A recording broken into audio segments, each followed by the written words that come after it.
Hello दोस्तों। आज मैं आप लोगों को बताऊंगा अल्लू अर्जुन की हाल ही में रिलीज हुई फिल्म तेलुगु ब्लॉकबस्टर मूवी आला बैकुंठपुरमलो की पूरी कहानी।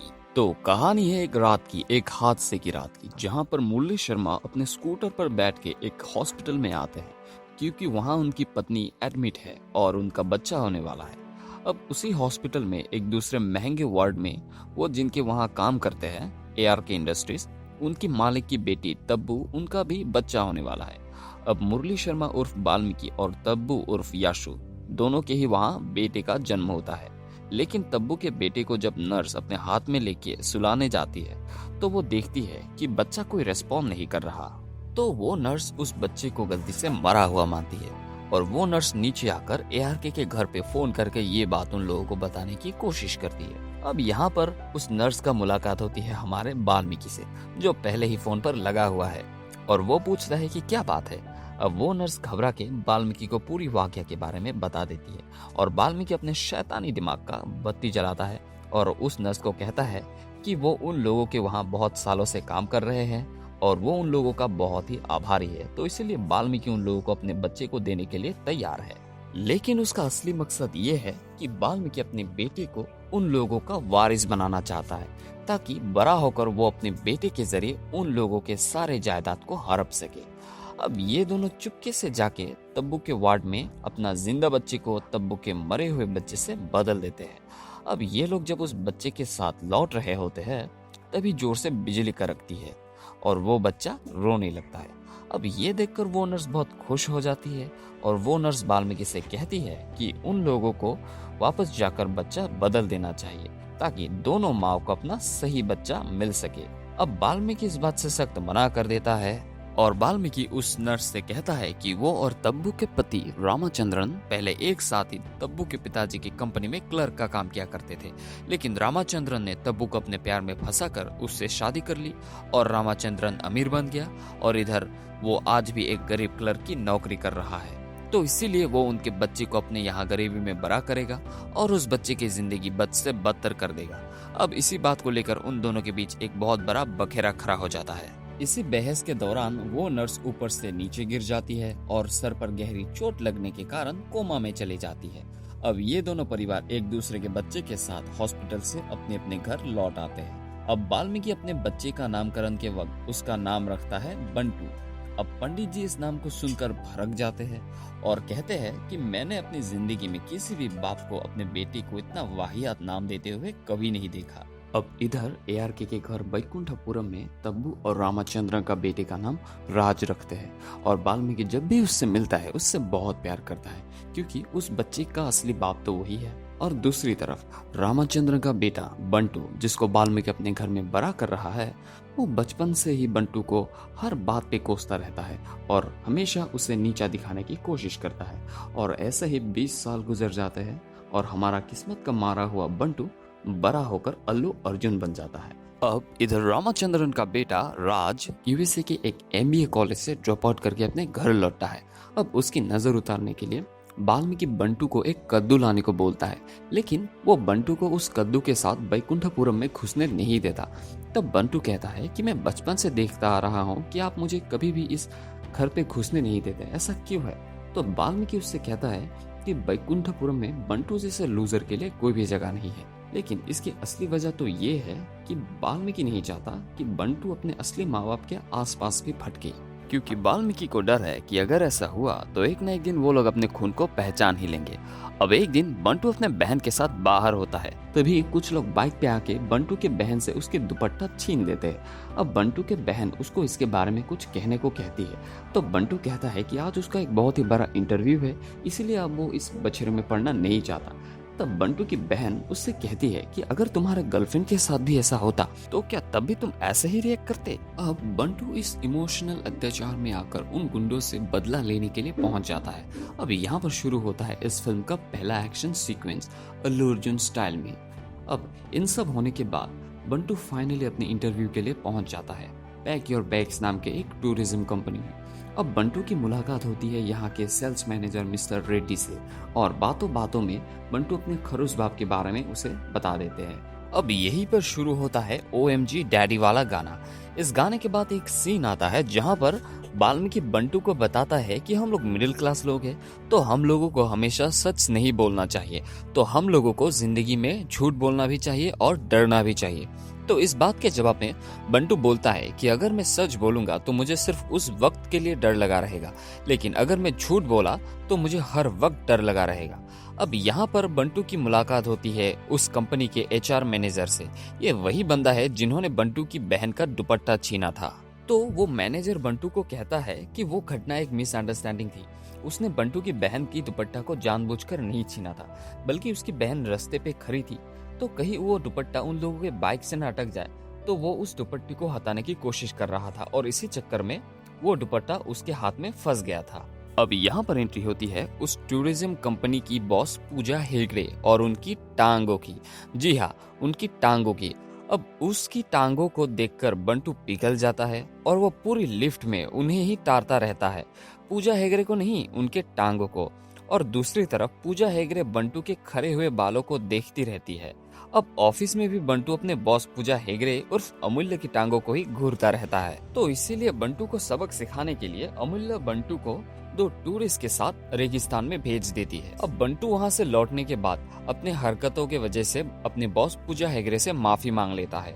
अब एक दिन बंटू अपने बॉस अमूल्य के साथ एक होटल में एक फाइनेंसर के साथ मीटिंग के लिए जाते हैं और वो फाइनेंसर पूजा हेगड़े को धमकी देकर उसकी टूरिज्म कंपनी को खरीदने का मांग करता है।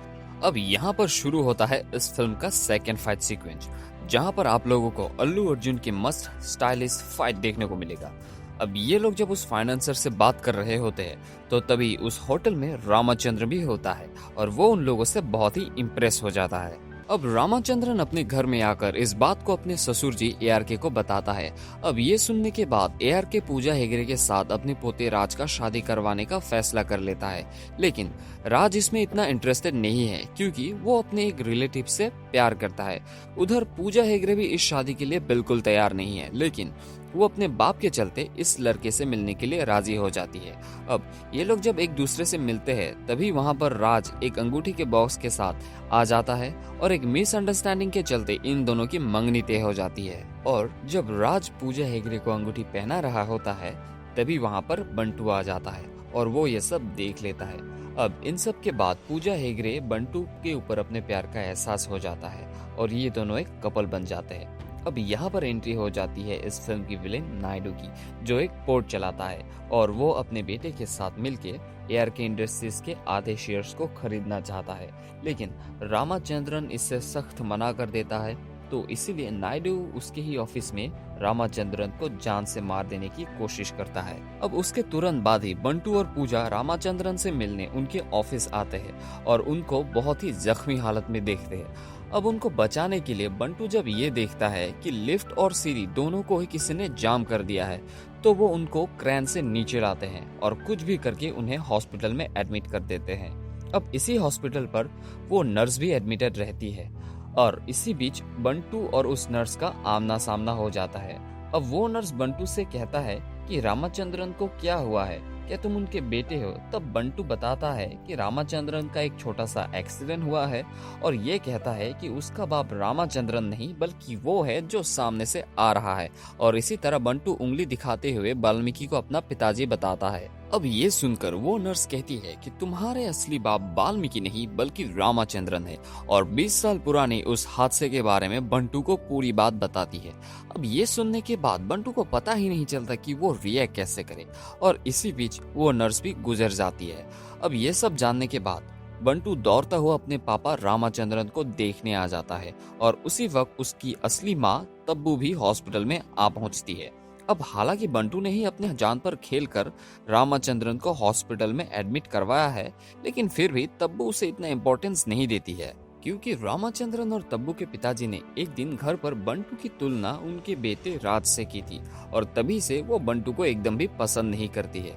अब यहाँ पर मैं आप लोगों को एक बात बताना चाहता हूँ कि जब बंटू को वो नर्स अपने असली पिता के बारे में बता रही थी तब वहाँ पर ARK उर्फ बंटू की दादाजी इन सब बातों को सुन लिया था। तो इस फिल्म के इस सीन के बाद ARK को पता है कि उनका असली पोता कौन है, लेकिन फिर भी वो ये सब बात किसी को नहीं बताता है। और क्यों नहीं बताते हैं वो मैं आखिर में आप लोगों को बताऊंगा। अब हॉस्पिटल से लौटते वक्त वाल्मीकि बंटू को बहुत बड़ा ज्ञान देने लगता है और ये कहता है कि इन बड़े लोगों को कभी भी विश्वास नहीं करना चाहिए, क्योंकि ये लोग कभी भी गरीब लोगों को इंसान नहीं समझते हैं और उनके साथ कभी भी अच्छा बर्ताव नहीं करता है। एक तो बंटू अपने असली पिता के सच्चाई जानने के बाद शौक में है, ऊपर से वाल्मीकि उसके ही असली पिता के बारे में ये सब उल्टी सीधी बातें बता रहा है। तो बंटू बहुत गुस्से में आकर वाल्मीकि को एक जोर से थप्पड़ मारता है और उसे अपने मुंह बंद रखने के लिए कहता है। अब घर लौटने के वक्त बंटू वाल्मीकि से रास्ते में कहता है कि तुम पूछोगे नहीं कि मैंने तुम्हें इतनी जोर से थप्पड़ क्यों मारा। तब बंटू वाल्मीकि को बताने लगता है कि उसे सब कुछ पता चल गया है कि उसका असली पिता कौन है। तो इस बात से घबरा कर वाल्मीकि बंटू से कहता है कि क्या वो ये सच्चाई सबको बता देगा और उसका जो असली बेटा है उसकी जिंदगी बर्बाद कर देगा। तो इसके जवाब में बंटू बोलता है कि वो ऐसा कुछ भी नहीं करेगा, क्योंकि इससे दोनों ही माओ को बहुत ही बड़ा सदमा लगेगा और वाल्मीकि का जो असली बेटा है वो शायद ये सब बर्दाश्त ही ना कर पाए और खुदकुशी कर ले। अब इधर क्योंकि बंटू ने रामचंद्र की जान बचाई थी, इसीलिए उसकी दादाजी उसको अपने घर में काम पर रखने का फैसला कर लेता है। अब जैसे कि मैंने कहा था कि बंटू के दादाजी को पहले से ही पता है कि उनका असली पोता बंटू है, तो इसीलिए ये सब एक बहाना है ताकि वो बंटू को अपने घर में लाके रख सके। तो फाइनली इन सब के बाद बंटू की एंट्री होती है बैकुंठपुरम में। अब यहाँ पर बंटू आके अपने दादाजी से मिलता है और वो उन्हें 50,000 की सैलरी वाली एक बिना बात के एक नौकरी में रख लेते हैं। अब बातों बातों में बंटू के दादाजी उससे ये बता देते हैं कि नायडू नाम का एक गुंडा टाइप का इंसान है जो उन लोगों की कंपनी को जबरदस्ती खरीदना चाहता है। तो बंटू अपने दादाजी के साथ नायडू के ही एक पोर्ट में उससे बातचीत करने के लिए पहुंच जाते हैं। अब यहाँ पर शुरू होता है इस फिल्म का तीसरा एक्शन सीक्वेंस अल्लू अर्जुन के स्टाइल में। अब इस फाइट के दौरान नायडू तो वहाँ नहीं होता, तो वो लोग उसके बेटे को ही समझा देते हैं कि वो दोनों बाप बेटे ARK इंडस्ट्रीज को खरीदने का सपना को भूल जाए। अब यहाँ से लौटने के वक्त बंटू का सामना होता है नायडू से और वो उससे भी ये बात समझा देता है और आखिर में उसका साथ एक सेल्फी भी लेता है। अब इधर बैकुंठपुरम में बंटू ARK को बताने लगता है कि उनका जो रिश्तेदार जो उनके घर में रहता है वो उनके कंपनी में घपला कर रहे हैं और बहुत सारे पैसों की चोरी भी कर रहे हैं। अब इस बात को लेकर तब्बू बहुत नाराज हो जाती है और वो बंटू से कहती है कि तुम्हें सच बोलने की बहुत आदत है ना, तो चलो मेरे बारे में क्या सच जानते हो वो बताओ। अब बंटू तब्बू को बोलता है कि उनके और उनके पति के रिश्ते कुछ ठीक नहीं है और वो लोग एक दूसरे से इतना बात भी नहीं करते, क्योंकि कुछ सालों पहले तब्बू की पति रामाचंद्रन का अपने एक सेक्रेटरी के साथ अफेयर था और हालांकि ये बात परिवार के सारे लोग जानते हैं, लेकिन कोई भी इस बारे में बात नहीं करना चाहता। अब इस बात से रामाचंद्रन बहुत गुस्सा हो जाते हैं और वो बंटू के कॉलर पकड़कर उससे बोलता है कि हमें हमेशा सच नहीं बोलना चाहिए, रिश्ते निभाने के लिए कभी कभी झूठ भी बोलना पड़ता है। तब इसके जवाब में बंटू कहता है कि कोई रिश्ता कितना सच्चा होता है ये आपको तभी पता चलता है जब आप उसको अपना सच बताएं, चाहे वो कितना ही बुरा क्यों ना हो, क्योंकि सच्चाई की बुनियाद में जो रिश्ते बनते हैं वो पत्थर की तरह होते हैं और उसे कोई तोड़ नहीं सकता। अब उसके बाद तब्बू के पति रामाचंद्रन उस अफेयर के लिए तब्बू से माफी मांग लेता है और उनके रिश्ते ठीक हो जाते हैं। अब एक दिन घर में एक पार्टी के दौरान तब्बू बंटू और पूजा हेगड़े को एक साथ एक इंटीमेट पोजीशन में देख लेती है।